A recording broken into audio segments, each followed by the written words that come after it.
হরে কৃষ্ণ। সকলকে আবারও কৃষ্ণ প্রীতির শুভেচ্ছা জানিয়ে আমাদের ধারাবাহিক শ্রীমদ্ ভাগবত গীতার ক্লাসে আপনাদেরকে স্বাগতম জানাচ্ছি।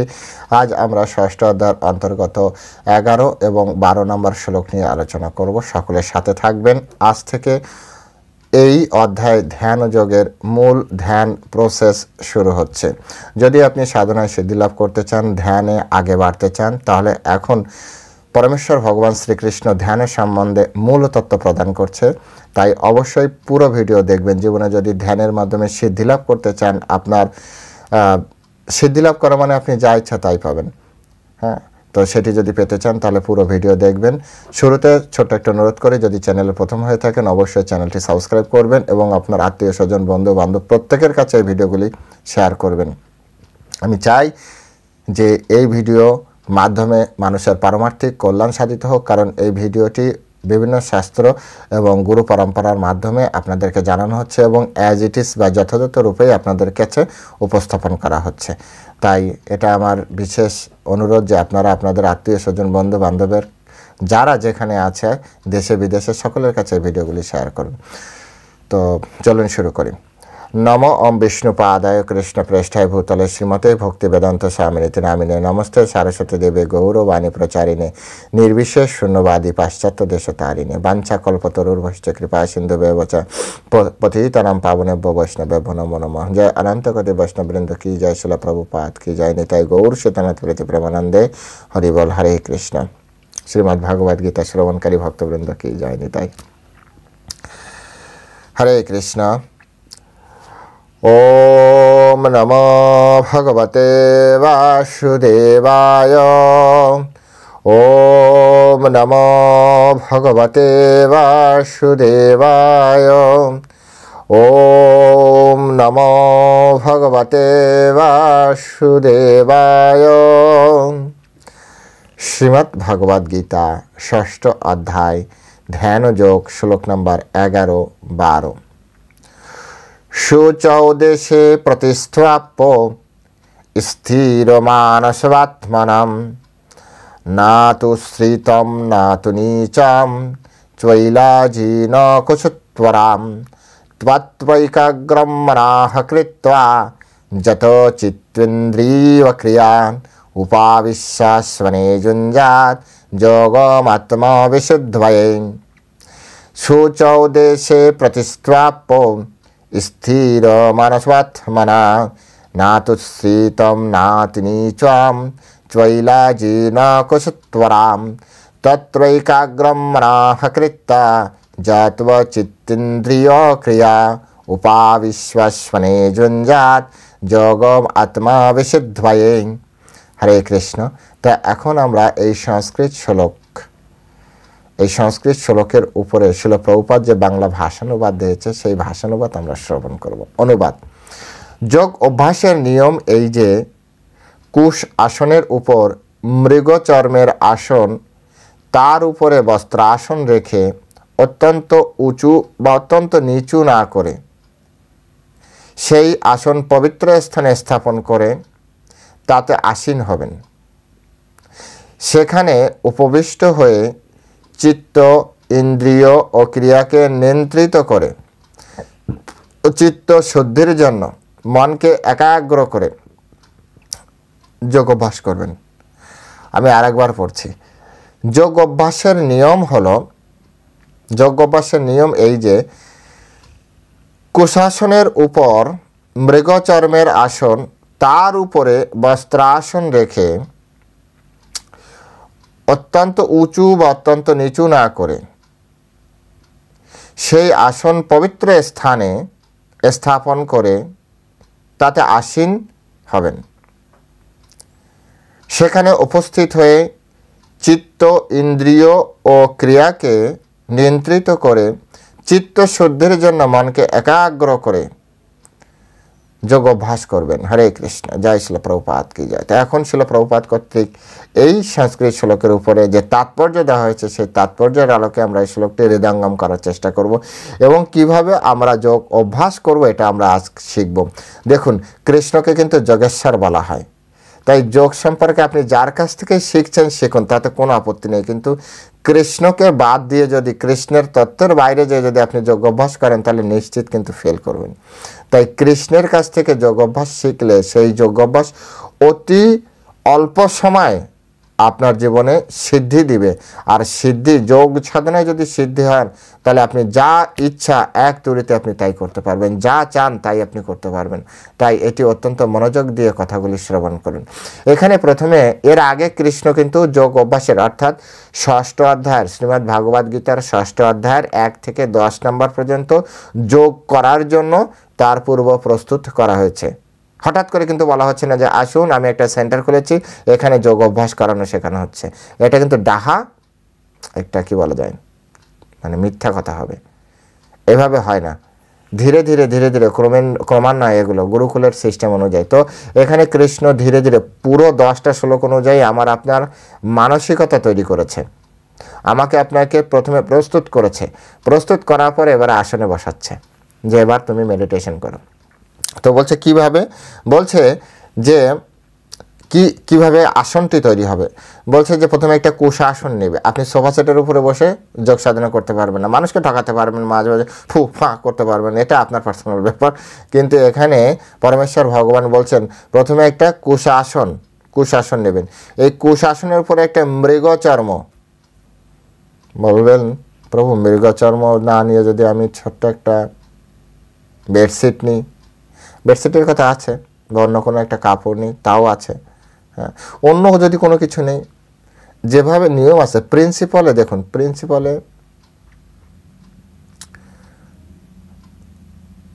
প্রিন্সিপালটা ঠিক রাখাটাই হচ্ছে মানে শাস্ত্রীয় সিদ্ধান্ত। আপনি যদি কোনো একটা অঙ্ক করতে যান তাহলে সেক্ষেত্রে আপনার কিন্তু প্রিন্সিপাল ভুল হয়ে গেলে আপনি রেজাল্ট, আমার মনে হয় না যে আপনি রেজাল্ট সেখান থেকে ভালো আশা করতে পারেন কি? ঠিক তেমনি এটাও কোনো কিছু প্রাপ্তির, যোগ সাধনায় সিদ্ধি লাভের একটা প্রিন্সিপাল। সুতরাং এটাকে আপনি কীভাবে গ্রহণ করবেন এটা তো আপনার পার্সোনাল ব্যাপার। কিন্তু যদি আপনি সত্যিই যোগ সাধনায় সিদ্ধি লাভ করতে চান, যেভাবে কৃষ্ণ আপনাকে আমাকে বলেছে সেইভাবে যদি চান, তাহলে আপনাকে কৃষ্ণের কথা মানতে হবে। এটি হচ্ছে আমাদের একেবারে জোর গলার কথা, কৃষ্ণ যেভাবে বলেছে সেভাবে। এই জন্য আমাদের ভগবদ্গীতায় ছিল প্রভুপাদ বলেছে অ্যাজ ইট ইজ, যথাযথ যেভাবে বলেছে এইভাবে, পারলে এভাবে, না পারলে আপনার পছন্দ। কারণ স্বাধীনতার শক্তি সবার আছে, স্বাধীন চিন্তার শক্তি সবার আছে, আর তার ফলে স্বর্গ নরক তৈরি করা হয়েছে। স্বাধীন চিন্তার ফলে কেউ হয়তো স্বর্গও যেতে পারে, নরকেও যেতে পারে, কিন্তু কৃষ্ণের কথা শুনলে নিশ্চিত নরকে যাবেন, এটা নিশ্চিত। তো এখানে বলা হচ্ছে যে কুশাসনের উপর প্রথমে একটা কুশাসন নিতে হবে, তার উপরে একটা মৃগচর্মের আসন বসাতে হবে। এখন মৃগচর্মের আসনে বসবেন না, হবে না। বলছে তার উপর, এখন মৃগচর্মের জায়গায় যদি গোচর্মের আসন হয়, হবে না।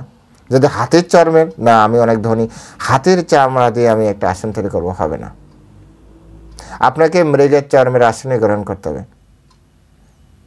প্রভু আমরা তো অনেক ছবিতে দেখেছি শিবজি মহারাজ বাঘের চামড়ার উপরে বসে তপস্যা করে, শিবজি মহারাজ করুক, আপনার এই নির্দেশ আমার আপনার জন্য। আমি আপনি কিভাবে তপস্যা করব, যোগ সাধনা করব সেই জন্য, শিবজি মহারাজের জন্য নয়। শিবজি মহারাজ কৃষ্ণের সাথে বুঝে নেবে যে উনি কিসের উপরে বসবেন। এনিহাউ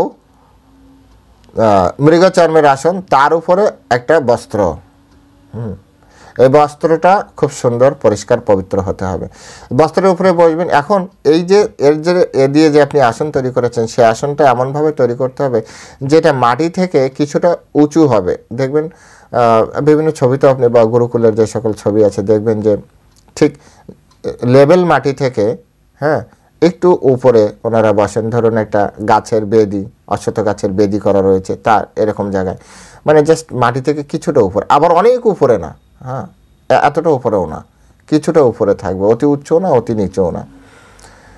তো এভাবে একটু উঁচু জায়গায় এই আসন বেছানোর পরে তার উপরে সেই আসন পবিত্র স্থানে স্থাপন করতে হবে। এই আরেকটা জিনিস, পবিত্র স্থান থাকতে হবে।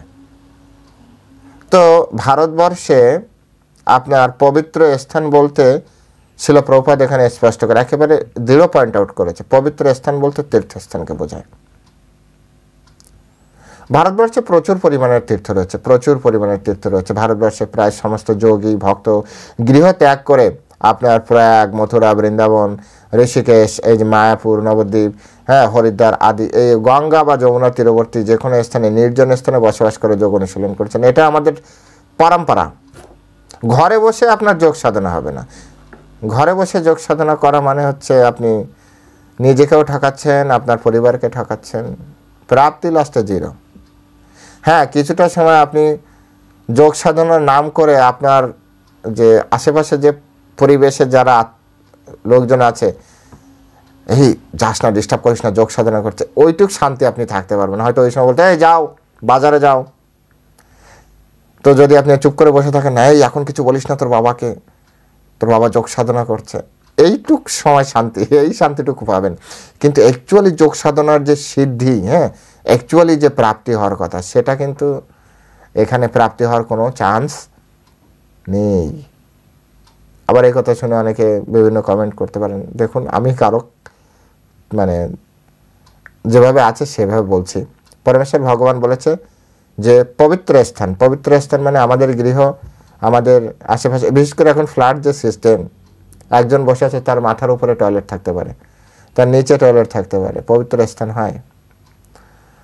পবিত্র স্থান এরকম নয়। পবিত্র স্থান গঙ্গার তীর, যমুনার তীর, বিশেষ করে সাধনার বিষয়ে বলা হচ্ছে, তো তাই এইগুলো বুঝতে হবে। যে এমন অনেক ঘর আছে যে ঘরে খাচ্ছে, একটাই রুম, আচ্ছা আপনারা জানেন একটাই রুম, যে ঘরে খায় ওই ঘরের মানে ওই অ্যাটাচড বাথরুম, মানে সেইখানেই পায়খানা করে, জাস্ট রুমে দেয়ালের ওপাশে মলত্যাগ করছে, পাশেই রান্না করছে, ওখানেই ঘুমাচ্ছে। পবিত্রতা কোথায়? মুসলে জল ছিটালে পবিত্র।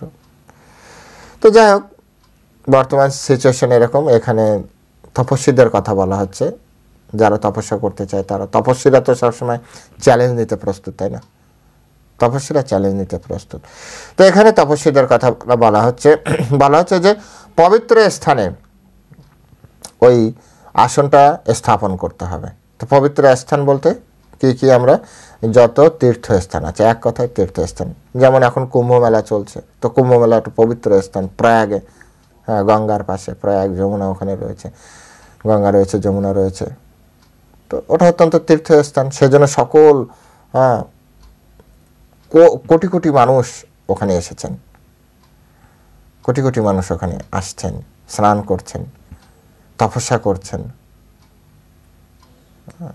অনেক মানে তপস্যীদের জায়গা। হিমালয়ে আপনি যাবেন, ঋষিকেশ, হরিদ্বার, গঙ্গোত্রী, যমুনোত্রী, এসব জায়গা, তারপরে নবদ্বীপ, মায়াপুর, হ্যাঁ। তো এইসব জায়গায় আগে মানুষ আসতো, এখনও মানুষ আসে সাধনার জন্য, তপস্যার জন্য আসেন। এখানে এসে কিছু মানুষ আবার ঘরবাড়ি তৈরি করে আস্তে আস্তে বসবাস করতে শুরু করেছে। যদিও কিছু জনাকীর্ণ দেখা যায়, কিন্তু জায়গাটি পবিত্র। এখানে কেউ যদি তপস্যা করে, এখানেই তপস্যা করা উচিত। এখানে অ্যাকচুয়ালি যোগ সাধনা এখানেই করা উচিত। এখানে মানে তীর্থস্থানে, অন্য কোথাও নয়। বর্তমান শহরে ছিল, প্রভুপাদ বলছে বর্তমানে মানুষের একটু শান্তি দেওয়ার জন্য এই যোগ সাধনার বিভিন্ন মেডিটেশন সেন্টার খোলা হয়েছে। বিভিন্ন ধরনের কি বলা যায়, স্কুল বা যৌগিক সংস্থা এরকম গড়ে উঠেছে তথাকথিত। তো এই সমস্ত সংস্থাগুলি টাকা উপার্জনের একটি ভালো ব্যবসা হতে পারে, কিন্তু যথার্থ যোগ সাধনার জন্য এটি সম্পূর্ণ অনুপযুক্ত। শিল প্রভুপাদ বলছেন এটি সম্পূর্ণ অনুপযুক্ত যথার্থ যোগ সাধনার জন্য। যোগ সাধনা আর যথার্থ যোগ সাধনা, কিছু বললাম তো, কিছু এরকম চুপ করে বসে থাকতে পারবে, কিছুটা সময় তার বাহ্যিক যে পরিবেশ তার থেকে কিছুটা শান্তি লাভ করতে পারবে, কিন্তু এর একটা যথার্থ প্রয়োগ আছে, এর একটা প্রাপ্তি আছে। সেই যথার্থ যোগ সাধনার জন্য এটি সম্পূর্ণভাবে অনুপযুক্ত। তো এই যে যোগ সাধনা, এই যোগ সাধনা করতে গেলে আপনার মনকে শান্ত করতে হয়, আপনার কামনা বাসনাগুলিকে জিরো করতে হয়, যেটা এর আগে বারবার করে বলা হচ্ছে, এর আগে প্রশিক্ষণ দেওয়া হয়েছে। যদি সাধনা সিদ্ধি লাভ, বারবার করে বলছি, সাধনা সিদ্ধি লাভ করতে গেলে আপনাকে এটা মানতে হবে। এখানে শিল প্রভুপাদ বলছে যে উদ্বিগ্ন চিত্ত, অসংযমী এরা কখনো ধ্যান করতে পারে না। এরা ঝিমে যে আরো বেশি উদ্বিগ্ন হতে পারে। বুঝতে পেরেছেন? এভাবে হয় না। এর জন্য আগে থেকে প্রস্তুতি ভগবান কৃষ্ণ দেখুন 10টা শ্লোক দিয়ে আমাদেরকে প্রস্তুত করেছেন এই ধ্যান শেখানোর জন্য। আর আপনি এখনই একটা যোগ সেন্টারে যে রেজিস্ট্রেশন করলাম, কাল থেকে আমি যোগ সাধনা শুরু করে দিলাম আর আমি অনেক বড় কিছু পেয়ে যাব, হয় এভাবে? হয় নাকি আপনি বলুন? এভাবে হয় না। এবং তাহলে এটা স্থাপন হলো এবং সেখানে উপবিষ্ট হয়ে তার চিত্ত, মন, ইন্দ্রিয় মানে চক্ষু, কর্ণ, নাসিকা, ত্বক, জিহ্বা এবং ক্রিয়া, তার যে কামনা, বাসনা, তারপরে তার যে কর্মকাণ্ড, এগুলিকে নিয়ন্ত্রণ করবে। নিয়ন্ত্রণ আগেই করে নিয়েছে। নিয়ন্ত্রিত করে তার চিত্তশুদ্ধির জন্য, চিত্তশুদ্ধি তার ভিতরে যে চেতনা, সেই চেতনা শুদ্ধির জন্য একাগ্র করে যোগ অভ্যাস করবেন। একেবারে একাগ্র, অত্যন্ত একাগ্র চিত্তে। এটি হচ্ছে যোগ অভ্যাসের মূল পন্থা। এই পন্থায় কেউ যদি যোগ অভ্যাস করে তাহলে তিনি একেবারে 100% সাধনায় সিদ্ধি লাভ করবেন এবং খুব অল্প সময়ের মধ্যে 1-2 বছর 3 বছর যদি এইভাবে কেউ করতে পারে এবং কোনো ভালো গাইডেন্সের আওতায়, তাহলে সে অবশ্যই সাধনায় সিদ্ধি লাভ করতে পারবে। এটি হচ্ছে নিয়ম। তবে শিল প্রভুপাদ এখানে বলছে আসলে বর্তমান সময়ের যে মানুষ, আমরা যতটা উদ্বিগ্ন চিত্ত, আমরা যতটা শর্ট, মিথ্যাচারী, কপট, হ্যাঁ, আমাদের দ্বারা মানে অস্থির, চঞ্চল মন, আমরা আসলে এই ধরনের যোগ অভ্যাস আমাদের জন্য খুব কষ্টদায়ক। তাই শিল প্রভুপাদ বিভিন্ন শাস্ত্র অধ্যয়ন করার পরে বৃহৎ নারদীয় পুরাণ থেকে আমাদের কলিযুগের জন্য একটা উপযুক্ত যোগপন্থা, যার মাধ্যমে আমাদের পারমার্থিক কল্যাণ সাধিত হয়, সেই একটা শ্লোক আমাদের জন্য তিনি দিয়েছেন। তিনি বলছেন, বৃহৎ নারদীয় পুরাণে আছে বর্তমান কলিযুগের মানুষ অল্প আয়ু, যোগ সাধনায় যারা ধ্যান করে যারা কৃষ্ণকে পেয়েছে, আপনি এই সকল মহাত্মাদের কৃষ্ণকে পাওয়ার তো খুব ইয়ে নেই, ব্রহ্মা বা শিবকে পেয়েছেন, তাদের ধ্যানের একটা, যারা ধ্যান করে পেয়েছে তাদের একটা লিস্ট করবেন, দেখবেন এদের এক একজনের আয়ু হাজার বছর। তো কলিযুগের মানুষের 1000 বছর তো আয়ু নেই। তো এই অল্প আয়ু সম্পন্ন ব্যক্তি, এদের জন্য কি হবে? তো এই বৃহৎ নারদীয় পুরাণে বলা হচ্ছে যে এরকম হরের নামইব কেবলম কলো নাস্তব্য গতিরণ্য থাকে। অর্থাৎ বিবাদ এবং সততায় পরিপূর্ণ এই কলিযুগে মুক্তি লাভের একমাত্র উপায় হচ্ছে হরে কৃষ্ণ মহামন্ত্র কীর্তন করা। একমাত্র উপায় হচ্ছে হরে কৃষ্ণ মহামন্ত্র কীর্তন করা। এছাড়া কলো নাস্তব্য, এছাড়া গতি নাই, এছাড়া আর কোনো গতি নাই। কলো নাস্তব্য গতির অন্যথা 3 বার বলা হয়েছে। মানে কতটা জোর দিয়ে বলা যায়? অনেক বলে না সত্যি 3 বার সত্যি। তুমি বলো 3 বার সত্যি করে বলো, এরকম আমরা বলি না? তার মানে কি 3 বার সত্যি করে বলা মানে সেটা অনেক জোর দিয়ে, হ্যাঁ এটা সত্য কথা। ঠিক তেমনি এখানে কলো নাস্তব্য গতির অন্যথা 3 বার নাস্তব্য বলা হয়েছে। মানে এছাড়া আর কোনো গতি নেই, আর কোনো গতি নেই। তাই হরিনাম করার মাধ্যমে আমরা সহজেই এই যোগ অভ্যাসের মাধ্যমে, এই ধ্যানের মাধ্যমে, এই অষ্টাঙ্গ হঠযোগের মাধ্যমে বা বিভিন্ন হোমযোগ, তারপরে আপনার দান যোগ, জ্ঞান যোগ, অথবা বিভিন্ন আরও যত যোগ আছে, সেই সকল যোগের সব ফল আমরা প্রাপ্তি করতে পারি শুধুমাত্র হরিনামের মাধ্যমে প্রাপ্ত করতে পারি। এটা শাস্ত্রীয় সিদ্ধান্ত।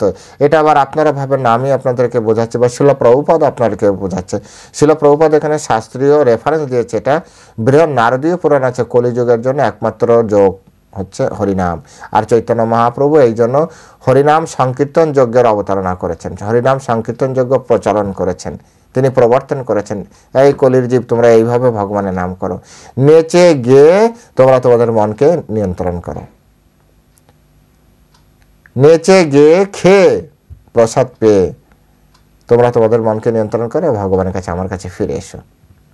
চৈতন্য মহাপ্রভু কত কৃপালু, এই জন্য তো শাস্ত্রে বলা হচ্ছে যে চৈতন্য চন্দ্রের দয়া করহ বিচার, বিচার করিলে মনে পাবে চমৎকার। চৈতন্য মহাপ্রভু কত কৃপালু দেখুন, শাস্ত্রে যেভাবে আছে সেইভাবে শাস্ত্রকে ঠিক রেখে কলিযুগের মানুষ যা করতে কষ্ট সেটি বাদ দিয়ে যেটা করতে সহজ সেই ধরনের তপস্যা আমাদেরকে প্রবর্তন করিয়ে আমাদেরকে ভগবদ্ধামে নিয়ে যাওয়ার পন্থা আমাদেরকে বলে দিচ্ছেন। তাই প্রত্যেকেরই উচিত, যদি আপনারা সাধনায় সিদ্ধি লাভ করতে চান, অল্প সময়ের ভিতরে সব কিছু প্রাপ্তি করতে চান, তাহলে অবশ্যই পরমেশ্বর ভগবান শ্রীকৃষ্ণ চৈতন্য মহাপ্রভু অথবা শ্রীকৃষ্ণ কর্তৃক নির্দেশিত যোগের যে পন্থা দেওয়া হচ্ছে সেই পন্থা আপনারা আচরণ করুন। আমি আপনাদেরকে 100% গ্যারান্টি দিচ্ছি 3 বছরের ভিতরে আপনারা আপনাদের যোগ সাধনায় সিদ্ধি লাভ করতে পারবেন। হরে কৃষ্ণ, সকলে ভালো থাকবেন। জয় শিল প্রভুপাদ কি জয়।